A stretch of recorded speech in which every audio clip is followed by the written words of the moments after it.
You know, Radi, reading a book that defies convention is never easy. And Geetanjali Shree's Tomb of Sand is a book that defies convention on all fronts. You know, whether it's characters, narrative, structure or lack of it, punctuation and grammar, and even the timeline. This is really an explosive, tour de force that takes time to get used to. It has been nominated for the Man Booker International Prize and has drawn rave reviews. It's the first book written in Hindi that has been so nominated. So what do you think, Radi? Would you tip it to, win? If you were a betting person, would you kind of put your money behind it? I'm not so sure yet. I don't know about winning and all, but I think it would be amongst the front runners. Yeah, I think a very key part of this frontrunner position is the absolute genius of the translation. In Tomb of Sand, Daisy Rockwell stays absolutely true to the intricacies and bohemian nature of Geetanjali Shree's rather freewheeling style. Yeah, the translation is what really blew me away, absolutely. I mean, and this coming from someone who's not a natural Hindi speaker. More later about that. So hello and welcome to Book Nook with Radi and Yats, your YouTube channel for book reviews, recommendations, author recommendations and short 2-minute reviews. And if you're enjoying Book Nook, please like and subscribe to our channel and show us some love. One of the comments that we got, Radi, was asking a very interesting, though sort of existential question. It said, what motivated you to start Book Nook? Yeah.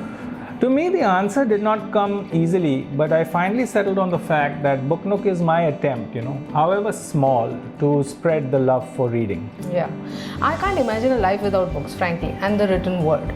Reading inspires and enthralls me and allows me to travel and peek into the world of so many different characters whom I would probably never meet in real life.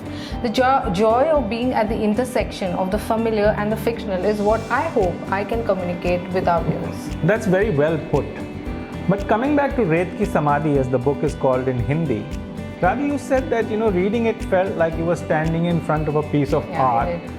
Quite sure that there was a lot to appreciate, but not being able to put your finger exactly on what it was. I do feel like that. I found it a bit overwhelming. The writing is more of a poetic stream of consciousness, brimming with metaphors, non-human characters like the crow and a walking stick, assuming importance, and plenty of untranslated references in Hindi and to Indian and Pakistani culture. I agree. The initial parts are hard, to get used to. My brain is so used to a defined structure and narrative. We're all used to that. That a lack of a well-defined, narrative flow caught me out in the beginning. Yeah. Once I resolved that, it became easier. Though the size and the expanse of the book, they don't help either. Oh yes, the book is over 700 pages and can be divided into 3 parts. The first part is when Amma sinks into depression after the death of her husband. Lying on her bed, she faces the wall, rejecting all conversation and contact, until one day she just vanishes. Yeah. In the second part, she is found but decides to leave the confines of her elder son's home and live with the bohemian daughter. And here she discovers Rosie, a transgender, and gets involved in her life. Yeah. In the third part, the story touches upon the Holocaust of the partition, the lives it impacted and tore asunder, and the terrible secrets that were buried once the carnage ended. Yats, you spoke of the narrative structure, or lack of it rather. In this book, characters are often symbolic and develop in an almost random manner. Some characters are like dust particles caught in rays of sunlight, illuminated for a while before they just disappear.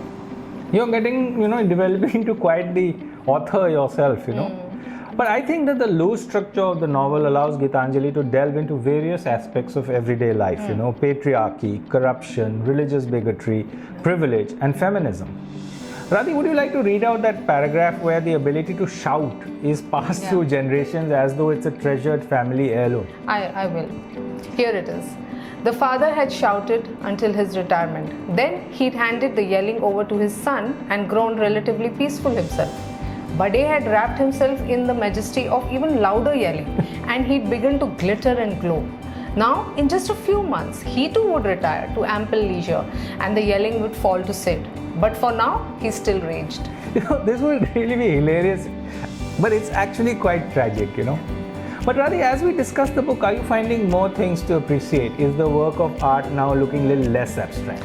In all fairness, Yats, I still believe that while the language is fascinatingly artful, the book is a slow burn and certainly a difficult read, being neither character-driven nor plot-driven. The picture is still in the frame, Yats, but I am still unable to grasp all the nuances of it. Sorry. I think the author intended for a defined format, to be redundant. In a way, she just follows a stream of consciousness sort of narrative that can't either be contained or constrained. I think it's the lack of structure that constrains my enjoying the book fully. There were parts that kept me immersed and enthralled, but there were also others that left me really cold. Yeah, so, Radi, we're definitely not heading towards a consensus on this one, it looks like. The book is a bit like water. It has different currents, ripples, and colors while it's in its natural habitat. But the minute you put it in a container, it becomes, colorless. So it's quite like that Bollywood song, Pani da rang vek ke. I see you've gone Indian, moving from rock music analogies to Bollywood ones, so that's Yats for you. You have to adjust to the circumstances. Radi, we're reviewing a Hindi book. Okay, what's your rating? You go with the rating first. Okay, my rating for this book is going to be 4.5 stars, and I'm putting my neck on the block and tipping it to win the Booker Prize this year. Okay, considering the amount of hype the book has generated, I want to really push it to a 4, but I'm unable to quite do so. Frankly, the slow pace and the heavy metaphorical language, the non-existent plot, and the absence of fully developed characters, which are very important to me at least, did not make this an enjoyable experience all that much. So I'm going to give it a 3.5 stars. So the blended rating is going to be 4 stars, but I would really like all of you to give Geetanjali Shree's book a read. Yes. The sheer dexterity and innovation in writing a novel which is not bound by conventions of plot and character is definitely worth the effort. I agree with the innovation, absolutely. But the thing about innovation is that it works for some, as it did for you, Yats, but doesn't work for everybody. But overall, a great effort by both the writer and, of course, the translator, who deserves a great special mention. So, Radi, next week you're doing a Book Nook short, so tell our viewers about that. Next week, I'm going to review The Art of Thinking Clearly by Rolf Dobelli. I certainly need to read that one. Yeah, for sure you must read it. Did you just kind of imply that I don't think clearly? Yes, it's just like Red Ki Samadhi. All things don't have to be explained. Some things can just simply be inferred, right?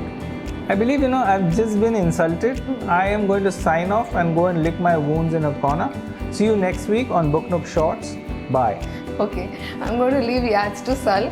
So please send in your good wishes if you want in the comments below. See you all. Bye.